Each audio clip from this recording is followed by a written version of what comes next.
জন্য আমি অধ্যাপকদের পছন্দ করি, কারণ অধ্যাপকরা এত সুন্দর করে ব্যাপারটা বলছেন। কারণ হচ্ছে কি, সবার মধ্যে একটা প্রতিযোগিতা। আওয়ামী লীগের একটা থিসিস, আওয়ামী লীগের একটা এন্টি থিসিস দাঁড় করাতে হবে। আওয়ামী লীগ এসে ভারতীয় শিল্পীদের দিয়ে গান গাওয়াইতে হইতো, এখন 16 ডিসেম্বরে পাকিস্তানি শিল্পীদের দিয়ে গান গাওয়ানোর জন্য আমাদের পুরো অন্তর্বর্তী সরকারলীন সরকার বা যিনি উপদেষ্টা আছেন তিনি পুরোপুরি একদম মানে এতই সিরিয়াস না এটাই করতে হবে এখন।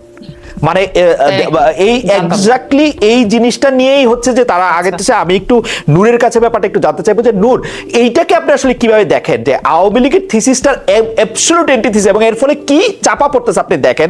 আওয়ামী লীগের অপরিসীম দুর্নীতি, তারা যে সকল প্রতিষ্ঠানকে ধ্বংস করছে, সকল প্রতিষ্ঠান, আপনি বিচার বিভাগ বলেন, নির্বাচন কমিশন বলেন, সংবাদ মাধ্যমের যে মানে রাষ্ট্রীয়, আমি বেসরকারিগুলির কথা বলতে চাই না, রাষ্ট্রীয় সংবাদ কাঠামো বলেন, সবগুলি জিনিস ইনস্টিটিউশনগুলি যে ধ্বংস করছে, যেটার প্রভাব 50 বছরে দূর হবে না, সেগুলির কথা থেকে বাইরে হয়ে আমরা শুধু মানে থিসিস এর এন্টিথিসিস আমরা দাঁড় করাতে চেষ্টা করতেছি। আর দর্শকদের উদ্দেশ্যে একটু বলে রাখি, জনাব তারেক রহমানকে ইন্টারভিউ করার চেষ্টা আমি করে যাচ্ছি গত 3 বছর ধরে।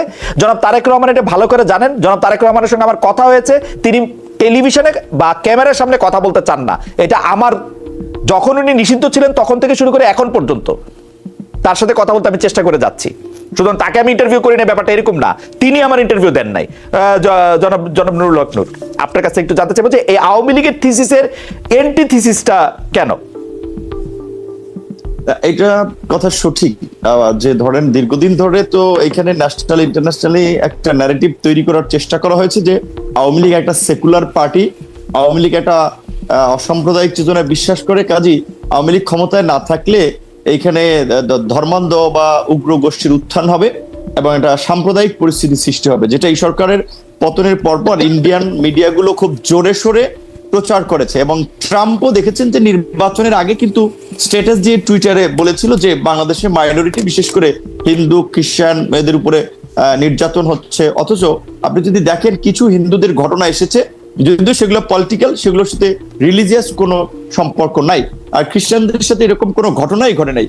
তো এই যে এখনো ওই যে আমরা শুনেছি যে 3 বিলিয়ন আপনার $3 মিলিয়ন আপনার ইনভেস্ট করে জয় লবিস ফার্ম তৈরি করেছে এগুলো করানোর জন্য, সেগুলো তারা করছে। সেখানে নিত্যা ম্যাডাম যেটা বলেছে যে ঠিক, যে এখন যদি এটা যারা সরকারে আছেন কিংবা আমরা যারা রাজনৈতিক দল কিংবা বড় একটা অংশের স্টেক হোল্ডার আমরা নেতৃত্ব দিই, তারা যদি না বুঝে বা এগুলো যদি একটা সহনশীল সমাজ এবং পরিস্থিতি তৈরি করার চেষ্টা না করি, তাহলে তো ওই যে আপনি যেটা বলেছেন ওই থিসিস এন্টিথিসিস বিনির্মাণ করতে গিয়ে আমরা মূল ইস্যু থেকে দূরে সরে যাব। যেটা আপনি বলছিলেন যে আপনার কথায় নিত্যা ম্যাডাম যেটা জোর দিয়ে খুব বলেন, আমি মনে করি যে সরকার ভুল পথে হাঁটছে, সরকার সঠিক পথে হাঁটছে না। তবে একই সাথে আবার ওই নিত্যা ম্যাডাম যেটা বলেছে এটা অবশ্যই, এই সরকারকে আমরা ভুল পথে চলতে দিতে চাই না, এই সরকারকে আমরা ব্যর্থ করতে চাই না, কারণ এই সরকারের ব্যর্থতা আমাদের সবার জন্য একটা নতুন বিপর্যয় ডেকে নিয়ে আসবে।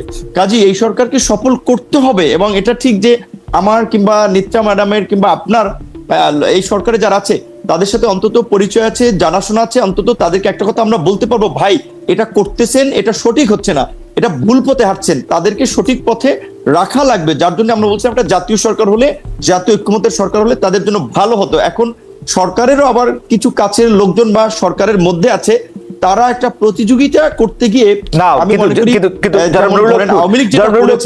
আপনি জাতীয় সরকার, আপনি বারবার জাতীয় সরকারের কথা বলছেন, আমি একটু বলি নূর, আপনি শুনতে পাচ্ছেন কিনা জানি না, আপনাকে একটু বলি জনাব নূর, আপনাকে বিভ্রান্তি কিংবা আমি মনে করি নূর আমি একটু বলি, জাতীয় সরকারের কথা আপনি বলছেন, কিন্তু জাতীয় সরকার তো বিএনপি কে বাদ দেওয়া হবে না, কিন্তু বিএনপি জাতীয় সরকারে কেন যাবে? এখন যখন বিএনপি না যায়, আপনি তো অন্য বাম দলগুলোকে, ধরেন জুনায়েদ সাকিব ভাইকে, আপনাকে, সেটা নিলেও এটা আসলে জাতীয় সরকার হিসেবে এটা পরিপূর্ণ হবে না। তো সেটা তো একটা মানে ওদের জন্যও তো, এই সরকারের জন্যও তো এটা একটা ক্যাচ 22 মানে পজিশন, মানে ওরাও তো আসলে চাইলেও এটা কিছু করতে পারবে না। ওদের জন্য বেস্ট এখন হচ্ছে যে সবকিছু বাদ দিয়া ইলেকশন ঘোষণা করে স্টেপ ডাউন করা, যে ক্ষমতায় আসুক আসুক। কেউ কেউ বলতেছেন, আপনার কাছে কি মনে হয়? আমাকে জিজ্ঞেস করছেন? আমি নূরকে শুনে আপনার কাছে আসছি। অধ্যাপক নেত্রা, জনাব নূর।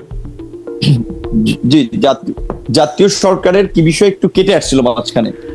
আমি বলতে চাইছিলাম যে বিএনপি ছাড়া তো আর জাতীয় সরকার হবে না, কিন্তু বিএনপি জাতীয় সরকারে যাবে কেন? বিএনপির তো জাতীয় সরকারে যাওয়ার কোনো কারণ নাই। তো বিএনপির জাতীয় সরকারে যেহেতু যাচ্ছে না, আপনিও যাবেন না, জুনায়েদ সাকিব ভাইও যাবে না, জাতীয় সরকারটা হবে কেমনে?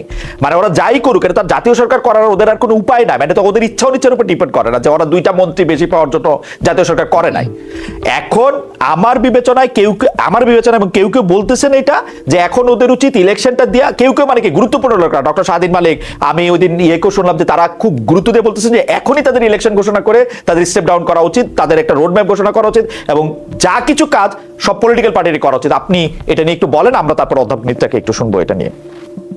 না, পলিটিক্যাল পার্টিগুলো এই যে গণ অভ্যুত্থানের পূর্বে কিংবা গণ অভ্যুত্থানের পরে যে রাষ্ট্রকে নিয়ে, সমাজকে নিয়ে যে একটা জন আকাঙ্ক্ষা তৈরি হয়েছে পলিটিক্যাল পার্টিগুলোর বাইরে, কারণ আমি মনে করি পলিটিক্যাল পার্টিগুলো এইগুলোতে নজর দেয়নি। কারণ এই যে পলিটিক্যাল পার্টি ইনক্লুডিং মি, আমরা আন্দোলন করেছিলাম এই হাসিনার বিরুদ্ধে, এই ফাঁসিবাদের বিরুদ্ধে, সেই আন্দোলন তো সাকসেস হয়নি। সেই আন্দোলন তো এইভাবে জনগণ ঝাঁকে ঝাঁকে নেমে আসে নাই। কাজে এখানে বুঝতে হবে যে পলিটিক্যাল পার্টিগুলোর কর্মকাণ্ডে কিছুটা আপনার জনগণের সমর্থন বা জনগণের মনমতো তারা চলতে না পারার ফলেই কিন্তু জনগণ সেখানে কিছুটা পিছিয়ে ছিল। গণ অভ্যুত্থানটা কেন হয়েছে? ছাত্র জনতা সকলের একটা সম্মিলিত ইফোর্ট ছিল। সবাই মনে করেছে যে শেখ হাসিনার পতনের পরে অন্তত বিশ্ববিদ্যালয়টা ভালো চলবে, বাজারটা ভালো চলবে, আপনার নাগরিকরা তাদের নাগরিক অধিকার এবং মর্যাদা নিয়ে বাস করবে। এখনকার যে রাষ্ট্র কাঠামো এবং আমাদের যে রাষ্ট্র ব্যবস্থা, সেখানে যদি নির্বাচন এবং আইন কানুন গুলো যদি আগের মতোই থেকে যায়, তাহলে তো আওয়ামী লীগ যা করেছে পরবর্তী ইলেক্টেড গভর্নমেন্ট এর বাইরে কিন্তু করতে পারবে না এই ফ্রেমে। সেজন্য তো আমরা বারবার বলছি যে ফ্রেম পরিবর্তন করতে হবে, সংবিধানের সংস্কার প্রয়োজন, বিচার বিভাগ প্রশাসনের সংস্কার প্রয়োজন, এবং এর জন্য তো একটা সময় প্রয়োজন। এখন এটা ঠিক ওই যে আমি বলছি কেন আপনার দ্রুত ইলেকশন চাচ্ছে, যেখানে আপনি যদি লক্ষ্য করেন বিএনপির মতো বড় দল তারাও কিন্তু শুরুর দিক থেকে পরিষ্কার বলেছিল যে সরকার একটা অবাধ, সুষ্ঠু, নিরপেক্ষ নির্বাচন এবং জন আকাঙ্ক্ষাকে প্রাধান্য দিয়ে সামনে বাংলাদেশ বিনির্মাণের জন্য যতটুকু সময় লাগবে আমরা সেই যৌক্তিক সময়, তারা যৌক্তিক সময় শব্দটা ইউজ করেছে, স্পেসিফিক সময় ব্যবহার করে নাই। কিন্তু সরকারের 3 মাসের কর্মকাণ্ডে অনেকের ধারণা হচ্ছে যে সরকার ফেইলিয়র হওয়ার দিকে যাচ্ছে। সরকার যা করতেছে এখন পর্যন্ত ল অ্যান্ড অর্ডারকে নিয়ন্ত্রণে আনতে পারে না।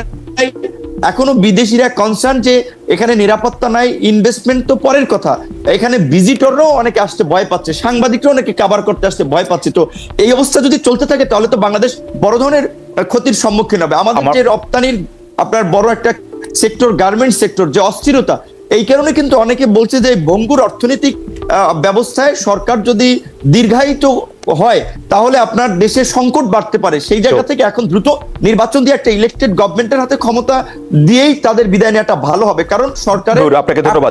আমার মনে হয় যে নূরের বক্তব্য পরিষ্কার করছে, নূরের বক্তব্য পরিষ্কার করছেন। আমি শুধু অধ্যাপক নিত্যার মন্তব্য জানার আগে এটা বলতে চাই যে সংস্কারের কথা যেটি বলা হচ্ছে, সেই সংস্কার যদি বিএনপি বা জামায়াতের বা জামাত বিএনপি মানে যারাই ক্ষমতা আসবে, আওয়ামী লীগ ক্ষমতা আসবে না এটা বোঝা যাচ্ছে, নূর আপনারা ক্ষমতা আসবেন নাকি? মানে আমার মনে হয় আরেকটু দেরি হবে। মানে বিএনপির সাথে নিশ্চয়ই আপনারা এখন তো বিএনপি যদি ক্ষমতা আসে, এটা যদি পছন্দ বিএনপি না হয়, ও নূর তো অর্ধেক বিএনপি হয়ে গেছে, এটা একটু শুনতে চাইবো যে নূরকে তো বিএনপির ওই আসন থেকে